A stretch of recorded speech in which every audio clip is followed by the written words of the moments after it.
In Australia, we cater to the most dysfunctional person of society. Where I live, I have a neighbor who is on social benefits, and most nights we hear him yelling, cussing, swearing, using N-words, F-words, C-words, or whatnot, whatever.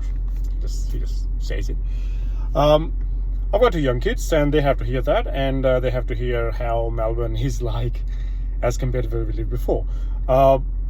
And we are immigrants. Not that I'm using that as a, as a tool, but I'm just saying, we are immigrants, and the only reason we moved to Australia was because it's a peaceful country, and it's. But that neighbor is, getting ahead in. He just yells, shouts, cuss all day long.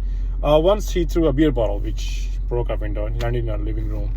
Called the police because kids are crying, Mrs. is crying, and police did not arrive until the next morning. The incident happened at 8 p.m. Police didn't arrive the next morning until lunchtime. And police officer called me. He's like, "Hey, where are you?" I said, "I'm at work." I said, "Look, come, I need to talk to you because you had a 000 call. It's a bit too early for you to come."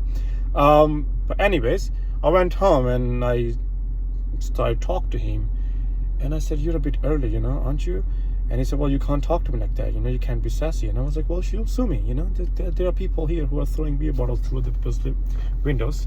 And you are worried about how am I talking to you while my kids were scared." And meanwhile, my missus called 000, I called 000, and Vic police did not even have the right report. And his partner, the police officer's partner, who was attending us next day, lunchtime, probably they came for, lunch break. He said, "Oh, well, didn't know that you had broken window." That was a surprise because we called police like 3 to 4 times, and twice they called us back to confirm the incident and wanted to have a chat. I can call a family if I need to chat. Anyways, long story short, we wrote Unison Housing. We wrote to DFFH because it was not a once incident. It just keeps happening. It keeps happening every now and then. And when it kept happening, I wrote it to the department.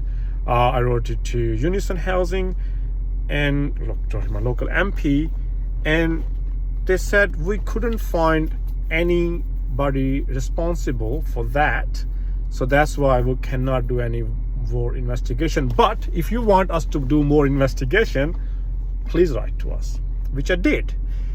And again, the way we always receive bureaucratic response, and the response was, we did investigation and the appropriate legal action have taken. And this was the email which we received from DFH. But my question is, why they don't tell you what was the legal action? Because we are still living next to that person. Probably that person was given a warning. We hear that person yelling, "I'm gonna burn your house, and I'm gonna do this, and I'm gonna do that." Again, that is, if I would do that, let's say if I did that, our police will come and probably arrest me, because they can arrest me, take me away, and give me a fine. But if police issue a fine to that person, government would have to pay that, because that dude is on Centrelink, and I have to work hard, pay taxes, so that dude can get paid.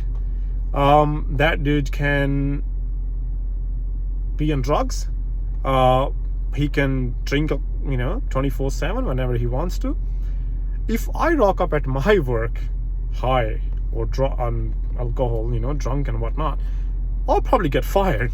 Not probably, I will get fired. But this dude can continuously keep doing that. Every week he can rock up to Central, he can get paid, and he can terrorize the whole neighborhood. Yet nobody's gonna do anything about it. And you call police, and police is like, "Oh yeah, we know that address, we know this guy." So everybody knows that he's what he is, but nobody does anything. Yet we have to pay bills, taxes, work hard for it, and live next to this person who is not an average citizen. And I don't mean to say this is a Melbourneian problem. I think this is Victorian, or at a larger level Australian problem, that we are catering to the most dysfunctional person in the society.